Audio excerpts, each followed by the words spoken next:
Nath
Narayan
Shri Hanuman ji महाराज की पावन सन्निधि में आज एकादशी के पावन उपलक्ष्य पर भगवान अर्जुन को निमित्त बना करके संपूर्ण मानव जाति को वेदों का जो अनुपम ज्ञान है उस ज्ञान की चर्चा भगवान अर्जुन के समक्ष, अर्जुन के सामने करते हैं। भगवान स्पष्ट कहते हैं कि जो अपने जीवन में उस तत्व को पा लेता है तो पाने के बाद उसका कोई कर्तव्य नहीं बचता। जैसे हम लोग अपने जीवन में कर्म करते हैं तो कुछ पाने के लिए कर्म करते हैं। जो चीज हमारे पास नहीं है उसको पाने के लिए प्रयत्न करते हैं, प्रयास करते हैं, मेहनत करते हैं, परिश्रम करते हैं। जो चीज हमारे पास नहीं है वो हमको प्राप्त हो जाए उसके लिए हमारा सारा प्रयास रहता है। और हम सभी लोगों के जीवन में एक ही चीज की कामना है, उस कामना का नाम है ऐसा सुख जो मिलने के बाद कभी ना बिछुड़े, ऐसा सुख जो प्राप्त होने के बाद कभी हमसे दूर ना हो, ऐसा सुख जो हमेशा एक जैसा रहे,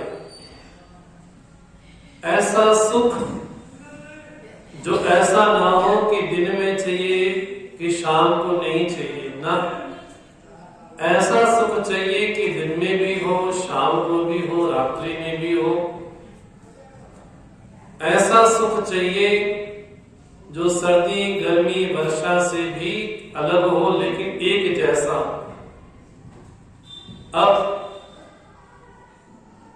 गर्मी में कोई आए तो आपका उनका स्वागत करते हैं तो घर में एसी चलाते हैं, कूलर चलाते हैं, ठंडी आइसक्रीम देते हैं, शिकंजी पिलाते हैं, लस्सी पिलाते हैं। और वहीं आप स्वागत उस मेहमान का दिसंबर में करोगे तो कैसा होगा? बोले नहीं, हमें वैसा सुख चाहिए जो एक हो, एक जैसा हो, ना कभी उसमें कुछ बने ना कभी कम हो, अभी तो बढ़ता जाए। तो भगवान ने कहा अगर ऐसा परम सुख चाहिए अपने जीवन में तो उसका एक ही उपाय है।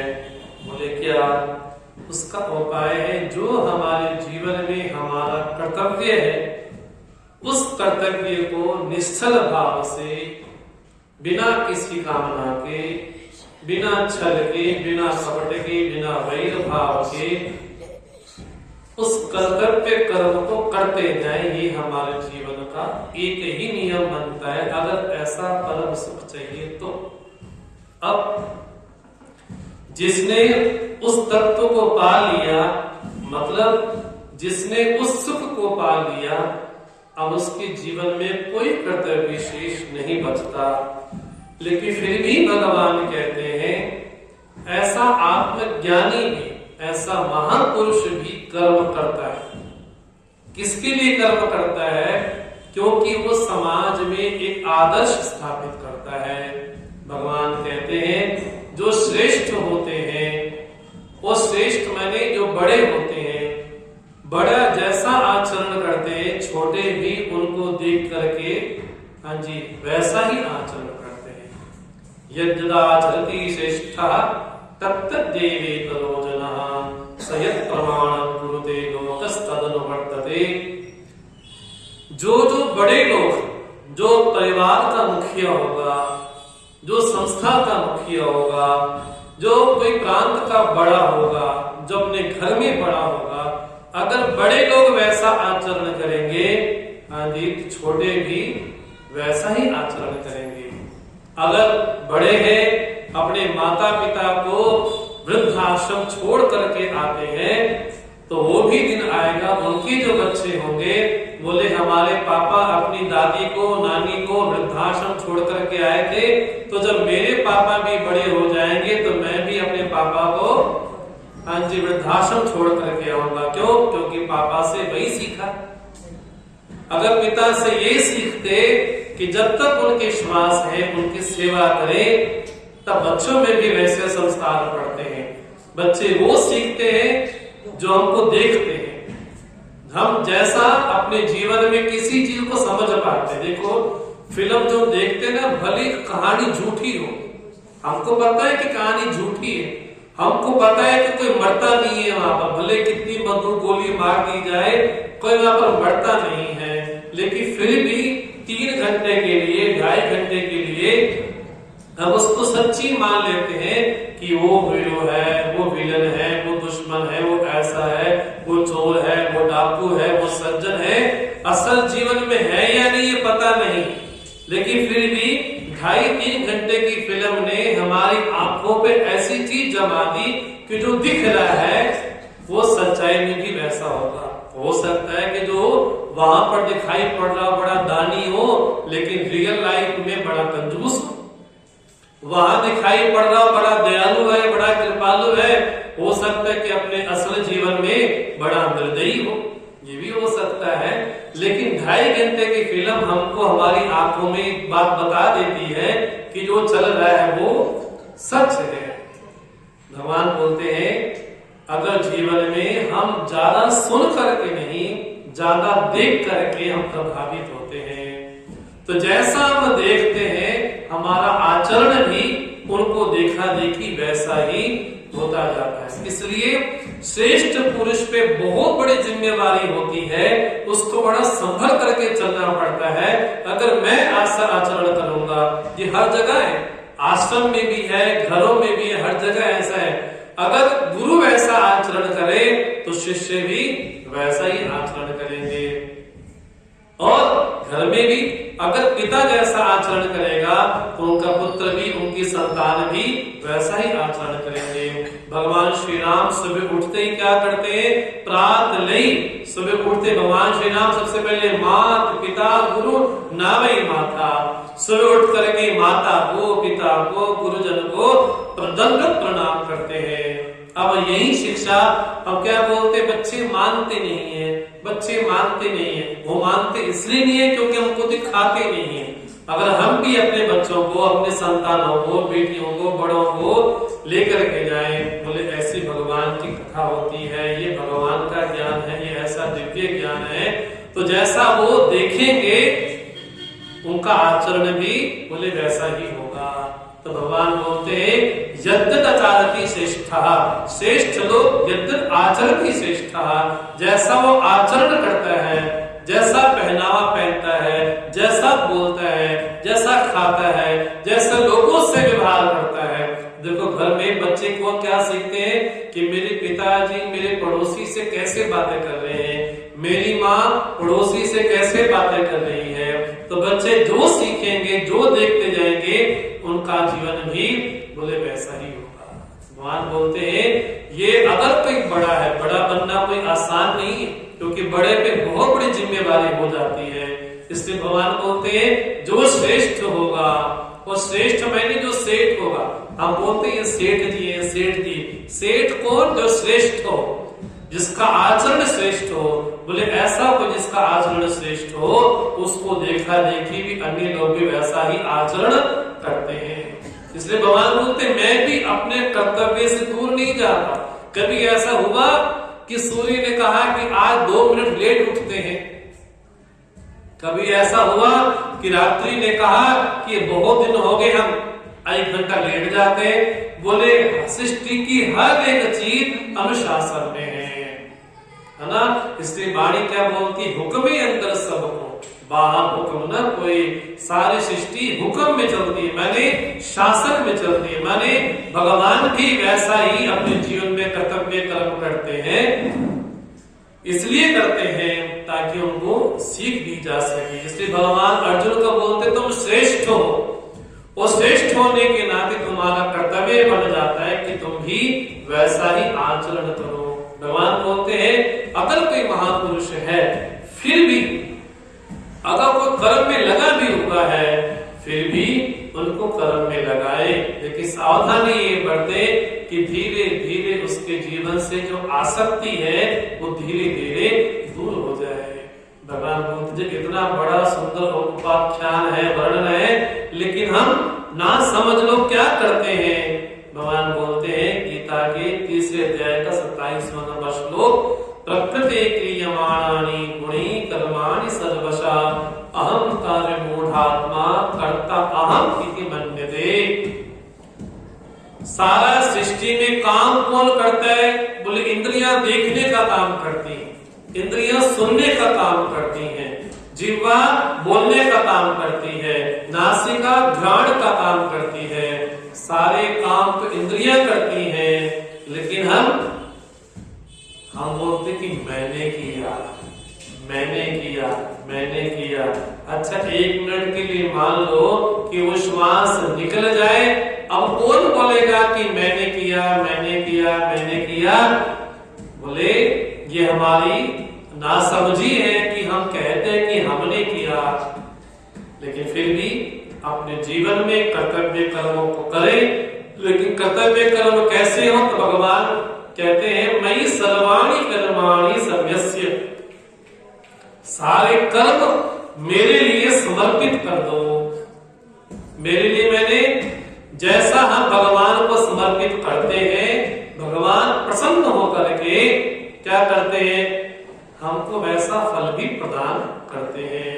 तो भगवान बड़ा स्पष्ट आदेश देते हैं हम सभी लोगों के लिए, सर्वाणि कर्माणि, सारे के सारे कर्म, सुबह उठने से लेकर के रात्रि सोने तक हम जो भी कुछ कर्म करते हैं तो भगवान को अर्पण करें। अर्पण में देखो पुष्प चढ़ाना आसान है, फल चढ़ाना आसान है, जल चढ़ाना आसान है क्योंकि सामने दिख रहा है। अब भगवान क्या बोलते? कर्म मुझे अर्पण करो। कर्म अर्पण करना मतलब क्या? जब भी कोई कर्म अपने हाथ में ले, भगवान से आज्ञा ले कि भगवान आपकी आज्ञा के अनुसार अब मैं इस काम को करने जा रहा हूँ, इसका फल जो भी मुझे मिलेगा वो मुझे स्वीकार है। इसलिए किसी महापुरुष ने कहा तेरा भाणा मीठा लागे, मीठा लागे मैंने आपने जैसा दिया मुझे वैसा ही स्वीकार है। अगर घर में संतान दी, अगर संतान का वियोग हो गया, भगवान आपकी चीज थी और आपने ले ली। अब हमारी नासमझी है कि उसमें आसक्ति कर बैठे, हमारे में ही कमी है। ये तो सब लोगों को पता है, जो उपजे सो बिन से उपज होता है, जिसका भी जन्म होता है उसका विनाश भी अवश्य में होता है। इसलिए हम सभी लोग अपने अपने स्वभावों के अनुसार कर्म करते हैं। जैसा हमारा स्वभाव होगा उस स्वभाव के अनुसार हमारा वैसा ही कर्म होता जाएगा। अगर किसी का स्वभाव बड़ा कुटिल है, उसका आचरण भी वैसा ही होगा। अगर किसी का स्वभाव बड़ा संत हृदय वाला है, उसका जीवन भी बोले वैसे ही होगा। अब भगवान के सामने अर्जुन बड़ा सुंदर प्रश्न करते हैं, भगवान हमको समझ नहीं आती, हम नहीं चाहते कि हम पाप में लगे, हम नहीं चाहते कि हम खराब काम करें, हम नहीं चाहते कि माड़े कर्म करें, लेकिन फिर भी हमको उस जगह लगाने वाला कौन है? तो बड़ा सुंदर प्रश्न अर्जुन ने किया। गीता के 3 अध्याय का 36 नंबर श्लोक, इसको बोलते हैं 36 का आंकड़ा, है ना? दोनों अपोजिट हो गए, 3 इधर 6 इधर। तो अर्जुन ने भगवान के सामने बहुत सुंदर प्रश्न किया, और हम सभी लोगों का प्रश्न है। ऐसा नहीं कि प्रश्न खाली अर्जुन ने किया, ये प्रश्न हम सभी लोगों का है। इस प्रश्न को समझे तो समझ में आएगा कि हमारे जीवन में कहाँ कमी है, आखिर हमारे जीवन में गति प्रोग्रेस क्यों नहीं हो रही। भगवान बोलते हैं, अर्जुन बोलते हैं, भगवान से प्रश्न करते हैं, अथ केन प्रयुक्तोयम पापम चरति पुरुषः अनिच्छन्नपि वार्ष्णेय बलात् इव नियोजितः। हे वार्ष्णेय, ये ऋषि कुल में उत्पन्न होने वाले भगवान अथ केन प्रयुक्तोयम पापम चरति, हम सभी लोग किसके द्वारा, कौन हमको धक्का देता है, कौन हमको पुश करता है कि ये खराब काम करो, ऐसा करो, कौन बोलता है? हम नहीं चाहते, क्या बोलते हैं, अनिच्छन्नपि, हम नहीं चाहते, लेकिन फिर भी कोई बलपूर्वक हमको धक्का देता है कि ऐसा जाके काम करो। थोड़ा इससे मिलता जुलता महाभारत में श्लोक आता है। दुर्योधन से पूछा गया कि तुम भी गुरुकुल में पढ़े और युधिष्ठिर भी गुरुकुल में पढ़े, लेकिन तुम दोनों के आचरण में कितना फर्क है। एक ऐसा युधिष्ठिर जिसका नाम का युधिष्ठिरा, युद्ध में परिस्थिति में जो स्थिर रहने वाला, उसका नाम युधिष्ठिर है। तो तुम दुर्योधनो, तुम एक ही गुरुकुल में पढ़े, एक का आचरण धर्म वाला है तो तुम्हारा आचरण बोले अधर्म वाला है, ऐसा कैसे है? तो दुर्योधन ने बड़ी सुंदर बात कही, अपने अनुसार कही। दुर्योधन बोलता है, जानामि धर्मम न च मे प्रवृत्ति, ऐसा नहीं कि मैं धर्म को नहीं जानता हूं, लेकिन फिर भी मैं धर्म में लग नहीं पाता। जानामि अधर्मम न च मे निवृत्ति, मैं अधर्म को भी जानता हूं, लेकिन फिर भी मैं उसको छोड़ नहीं पाता। तो कमी कहाँ है? तो दुर्योधन बोलता है, केनापि देवीन हृदय स्थितेन यथा नियुक्तोऽस्मि तथा करोमि, कोई एक देवता मेरे मन में बैठा हुआ है तो मुझे जैसा कहता है मैं वैसा आचरण करता हूं। हम नहीं चाहते कि हम खराब काम करें, हम नहीं चाहते कि हम गलत काम करें, लेकिन फिर भी कोई हमारे मन में बैठा हुआ है जो हमको धक्का देके वैसा काम हमसे करवा देता है। हम नहीं चाहते, लेकिन फिर भी हमसे हो जाता है। वो कौन है, कौन करवाता है? भगवान ने बड़ी सुंदर बात की। श्री भगवान वाच, काम एष क्रोध एष रजो गुण समुद्भवा महाशनो महापापमा विद्धि एनम इह वैरिणम। हे अर्जुन, हमको गलत काम में कौन लगवाता है? बोले काम, क्रोध। काम मैंने हमारे मन में कामना है, कामना है वो कैसे भी पूरी हो, लेकिन हो। पैसा मिले, किसी को मार के मिले, किसी को ठग के मिले, चोरी करके मिले, बेईमानी से मिले, बोले कैसे भी मिले, वो कामना हमसे कर्म करवा देती है। हम नहीं चाहते, लेकिन कामना बैठी। देखो आजकल जगह जगह जो अपराध हो रहे हैं, वो क्यों हो रहे हैं अपराध?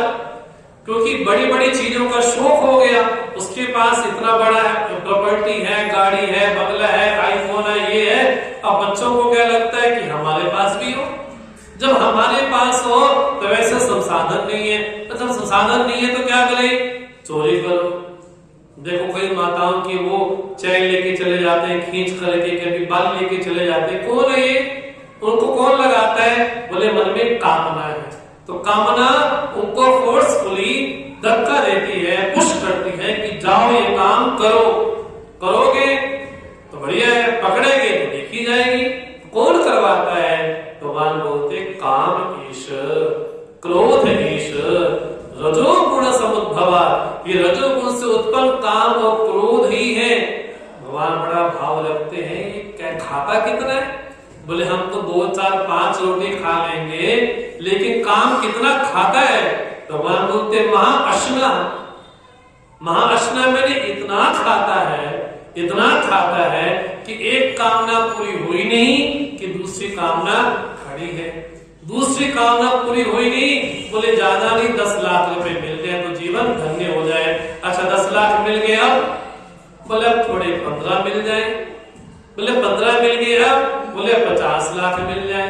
बोले 50 मिल गए, अब बोले 1 करोड़ मिल जाए। बोले अब शांति होगी ना? अभी 1 करोड़ मिला, अभी 5 करोड़ मिल जाए, अब शांति हो गई। बोले ना, अभी बोले 10 करोड़ मिल जाए।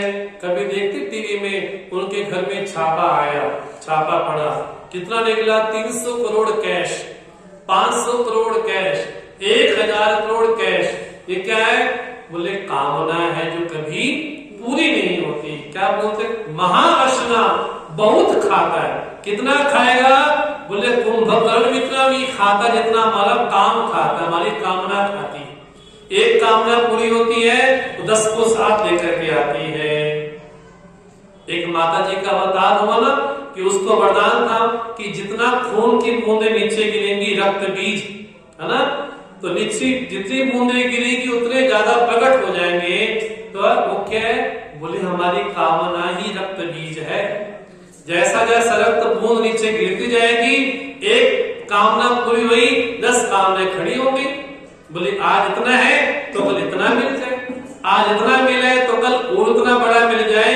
तो कितना खाता है, भगवान बोलते महा अशना, अशना मैंने खाता बहुत है। कितनी भी कामना पूरी हो जाए लेकिन कामना कभी किसी की पूर्ण हुई नहीं है।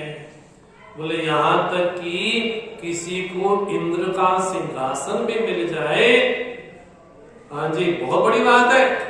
कोई प्रांत का मुख्यमंत्री विधायक नहीं बोल रहे, किसी को इंद्र का पद भी मिल जाए, बोले तब भी कामना रहती है कि मेरी गद्दी कोई छीन ना ले।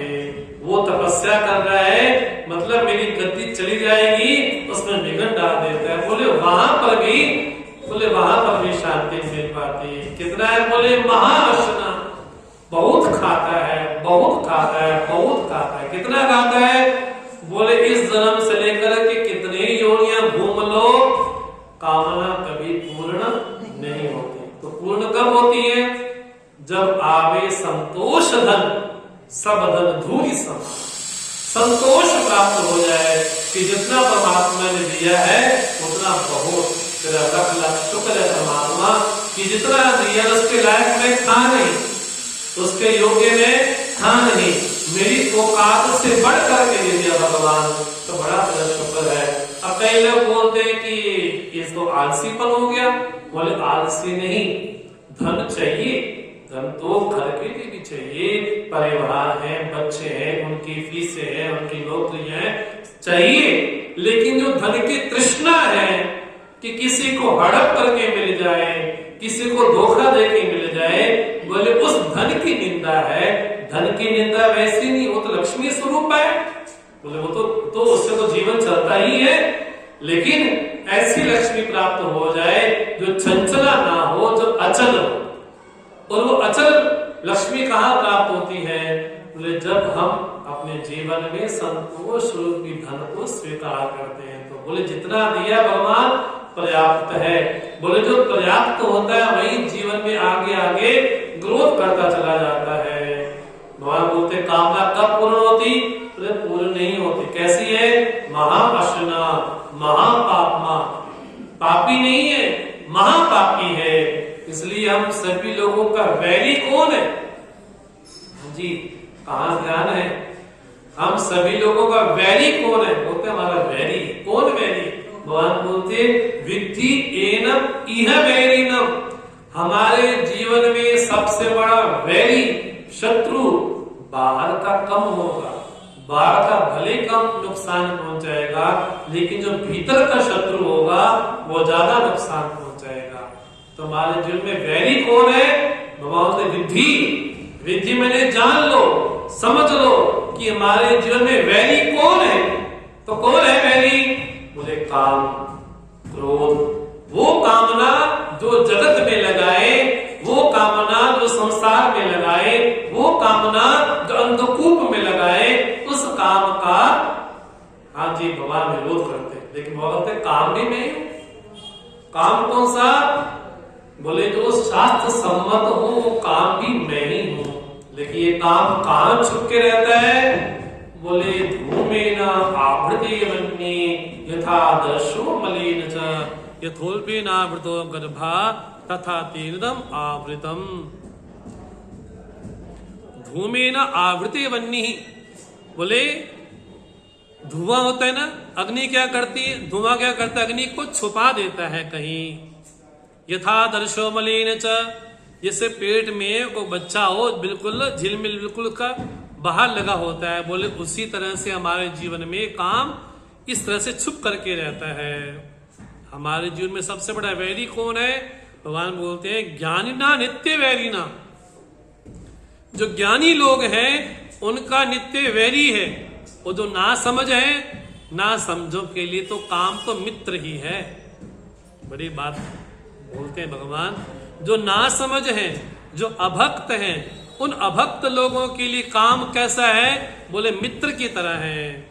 और ज्ञानियों के लिए काम बोले शत्रुओं की तरह है। इसलिए इसका निवास स्थान कहाँ है? बोले बहुत भीतर रहता है। कहाँ? बोले पहले तो इंद्रियां के पहले विषय रहता है। ये जो जगत है विषय है, विषय से बाद में इंद्रियां हैं, इंद्रियों के बाद में मन है, मन के बाद बुद्धि है, और बुद्धि से भी जो अतीत होगा वो कौन होगा? बोले वो परमात्मा तत्व ही होगा। इसका निवास स्थान कहाँ है? बोले बिल्कुल अंधेरे में छिप करके रहता है। इसका स्थान कहाँ है? इंद्रियाणी मनहा बुद्धि अस्य अधिष्ठान उच्यते। ये काम कहाँ कहाँ रहता है? बोले हमारी इंद्रियों में, हमारे मन में, हमारी बुद्धि में काम बिल्कुल छिप करके रहता है। इसलिए और कुछ करे ना करे, भगवान सभी लोगों को आदेश देते हैं क्या?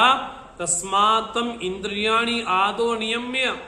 सबसे पहले अपनी इंद्रियों का संयमन करो। और क्या करो? बोले इसको वैरी मान करके इस पे अपना जीवन का साधना करो, संयम करो। इस तरह से भगवान ने कहा जय शत्रु महाबाहो काम रूपम दुरासदम। बड़े कठिनाई से जो पार हो पाए ऐसे काम को तुम अपने जीवन में परम शत्रु मानो, परम वैरी मानो। इस तरह से आकर के गीता के 3रे अध्याय का यहाँ पर आकर के समापन होता है।